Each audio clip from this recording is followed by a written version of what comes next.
Yo quiero arrancar primero por, esta imputación al doctor Pablo Gase.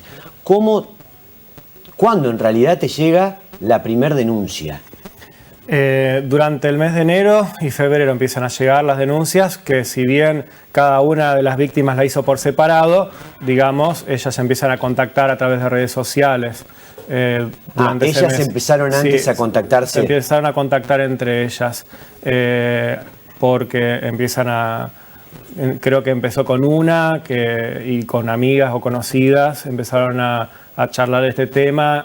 A partir de ahí empezaron a surgir otras que podrían haber pasado por hechos muy similares con esta misma persona, con este médico, y tomaron la decisión. Primero hicieron una especie de scratch virtual, digamos, porque hicieron público, digamos, en las redes sociales, sobre todo en Instagram y también por Facebook, pero luego cada una tomó la decisión de judicializar el caso. Cada una por su cuenta, pues son hechos completamente independientes, muy similares. ¿Por qué me aclarás esto? Porque hay algunas veces que estos scratches llegan a las redes sociales, pero nunca llegan a la justicia. Claro, o sea, justamente...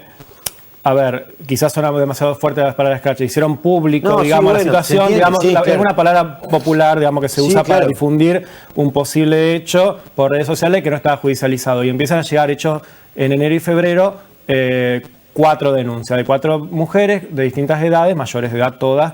El hecho más nuevo había sido alrededor de octubre del 2019, creo que es la más reciente. Y después hay hechos del 2014. ¿2014? Sí, 2013, 2014, si mal no recuerdo, pero no son hechos inmediatos. El más reciente había sido octubre de 2019, una de las víctimas. ¿Y esa qué se supone? ¿Que esa última fue la que de alguna manera toma la delantera en materia de denuncia y después empiezan a aparecer los otros casos, algunos más antiguos?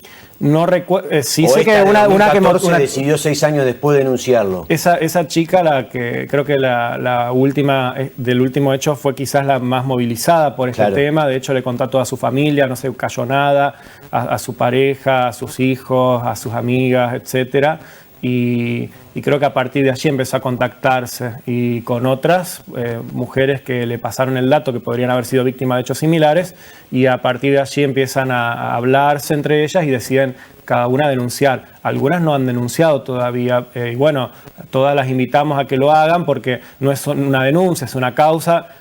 Son distintos hechos, pero obviamente que fueron imputados de la misma manera porque tienen el mismo autor y por supuesto que sepan que esto va a llegar hasta las últimas consecuencias, y nuestro trabajo apunta al juicio oral y público. Para eso trabajamos, para juntar evidencia, para acusar a una persona y llevarla a juicio. Y esperamos hacerlo incluso este año, como lo hemos hecho con Hernández, como lo hemos hecho con Marcón, como lo hemos hecho con Maggio, que ya están acusados y esperando preliminar. Bien, esperamos hacerlo con Gase también. Claro, ya voy a ir con esos casos. Juan, vos me decís, hay más, pero que todavía no hicieron la presentación judicial. ¿Cómo sabes que hay más, pero todavía no hicieron la presentación judicial? Porque las que hicieron la presentación judicial te dijeron, che, está tal que también ya me dijo que le pasó lo mismo, ¿así? Sí, lo han declarado que hay otras víctimas también, pero como son mayores de edad, son ellas quienes deben hacer la denuncia y además son ellas las que deben instar la acción, o sea, las que deben decidir si este hecho se va a investigar, porque son mayores, porque es un delito que no es de acción pública, es dependiente de instancia privada. Dependemos que ellas decidan que la justicia o que el sistema penal se investigue y se lleve a juicio o no. Y si no lo deciden por pudor, vergüenza, muchas tenían pudor, vergüenza, miedo a represalias, miedo a que nadie no se investigue o se lo oculte, miedo a que esta persona tome medidas o contradenuncias o persiga a cada una de estas. Porque no se explica sino por qué tantas durante tanto tiempo tuvieron miedo de denunciar. Claro. Juan, ahora, ¿este médico que es flebólogo? Sí, flebólogo. ¿En qué situación? ¿Cómo llevaba a cabo los abusos sexuales? Digamos, en su consultorio, en el marco de prácticas médicas. ¿Un consultorio privado tiene? ¿Un sanatorio? ¿Dónde? En principio en su consultorio privado, que no sería el sanatorio, digamos, no voy a decir cuál es la dirección, pero bueno, es un consultorio, privado. No sé si comparte con otros médicos, creo que sí, pero no es concretamente no es ese sanatorio que conocemos todos, pero allí en marco de sesiones de esclerosantes por problemas linfáticos de circulación y varices. problemas de circulación y varices y problemas en las piernas, digamos, que se generan por sanguíneos. ¿Pero y qué son las lesiones esclerosantes? Que le aplican un fármaco, una glicerina que se inyecta y el médico se la aplica y le aplica compresiones, digamos, con las manos para que cese el dolor y que vuelva a recircular la sangre en ese sector, para aliviar el dolor y para digamos, generar, digamos, para curar o un tratamiento. Y en medio de esas sesiones es cuando abusaba. Sí, sí. En estos casos en particular. General son manoseos en la mayoría de los casos. Algunos fueron quizás peores, otros fueron todos muy similares, digamos, pero concretamente se imputó en la mayoría de los casos son tocamientos en zonas genitales, digamos, directos y por debajo de la ropa, para mujeres que estaban en una camilla, con una bata de la cintura para arriba y para abajo con ropa interior, digamos. ¿En ninguno de los casos denunciaron penetración? No, lo que pasa es que en un caso se denunció concretamente la práctica de sexo oral de una paciente que se durmió porque también la mayoría refiere que le hacía poner música relajante y que eso le generaba ejercicio de respiración, eso le generaba somnolencia o digamos para relajarse, pues es doloroso, digamos, es una práctica, primero van por dolores y por supuesto claro. La práctica esta tiene, digamos, no es una práctica, digamos, inocua. Pero no las anestesiaba. No, ninguna habló de anestesia ni tampoco de sentirse mal saliendo o tener descomposturas o sentirse rara luego. Digamos, en ningún caso se mencionó esa posibilidad de que pudieran haber sido sedadas o anestesiadas. Ahora, vos tenés estas denuncias, son 4 denuncias, imputaste el mes pasado. El mes pasado, sí. El mes pasado. Ahora, ¿cómo sigue esta causa? Y la siguiente fase es la acusación. Estos hechos, presentar el pedido de elevación a juicio, la acusación es básicamente pedir el juicio, pedir que se debata en un juicio estos hechos, presentar la prueba, cuál es la prueba que nos va a servir, los testigos, las víctimas y testigos de oídas, que por más que no haya habido testigo directo, no implica un fallo reciente de Santa Fe de un kinesiólogo, que si bien era menor de edad la víctima, fue similar porque fue en el medio de una práctica profesional de un masaje que a una menor de edad le introdujo un dedo en la vagina, básicamente.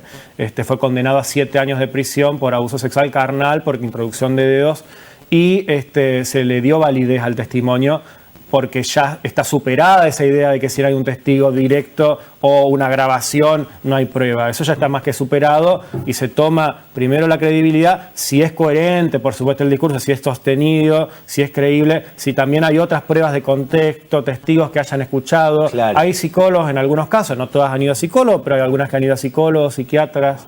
Después del hecho, claro, porque fíjate, te me adelantás a una consulta que dice, pregunto, ¿cómo harían las víctimas para comprobar el abuso si algunos hechos ya fueron años atrás, concretamente? Bueno, era eso que vos decías. ¿Cómo haces después, como elemento probatorio, a vos, cuando lleguen al juicio? ¿Te basta con los testimonios? A ver, si no se podía probar un abuso, básicamente. No se podría probar ningún tipo de abuso porque en la mayoría de los casos los abusos no hay testigos, claro. Básicamente. Es muy raro que haya un testigo. Es un testimonio que sea creíble, coherente y conciso, pero también hay otros indicios y en general son testigos, personas a quienes las propias víctimas le hayan contado o propias secuelas. En algún que otro caso, una víctima concretamente tuvo problemas, perdió el trabajo, tuvo trastornos de ataques de pánico, fue a psicólogo y psiquiatra, y además, por supuesto, su familia, que lo sabe, alguna pareja que le contó, y así en todos los casos, pero eso en todos los casos de abusos sexuales. Acá preguntan qué condena tendría. Y el mínimo agravó mucho el tema del grave daño a la salud que le produjo a una víctima que concretamente dice haber padecido todas estas cuestiones, que abandono, grave daño psíquico más que nada, porque dice y tiene evidencia que que luego de ese hecho empezó a padecer estos ataques, y bueno, en ese caso la pena ahí se agravó a 8 años de prisión mínimo. La sumatoria del máximo, por supuesto que es altísima, pero a la hora de un juicio hay que pensar en un punto intermedio entre el máximo y el mínimo. Y ¿No hay para estos casos prisión preventiva? A ver, la prisión preventiva es otra cuestión, que es qué vas a cautelar, qué vas a proteger, que la persona se fugue o que la persona entorpezca. A todas las víctimas ni bien denunciaron, o a las que fueron a la fiscalía le preguntaron, ¿te habló alguna vez antes o después? ¿O tenés contacto? Porque antes que se difunda ya se hizo de alguna manera público y después de la denuncia se sabía. Claro, después del escrache que hicieron en las redes sociales no recibieron ningún tipo de... Hubo hechos también de bastante tiempo atrás, pero también pasó eso, que no teníamos, el peligro de fuga, además con el tema de la pandemia, están cerradas las fronteras, más allá de que a futuro se pida alguna medida cautelar o no, y la cuestión de del entorpecimiento. En general, los casos de abuso que hemos pedido prisión preventiva tiene que ver con esos familiares que están cerca de menores, convivientes, vecinos, o adentro del hogar, que hay que sacarlos de la casa básicamente, porque si no, no hay manera que no entorpezcan la causa, que influyan sobre las víctimas.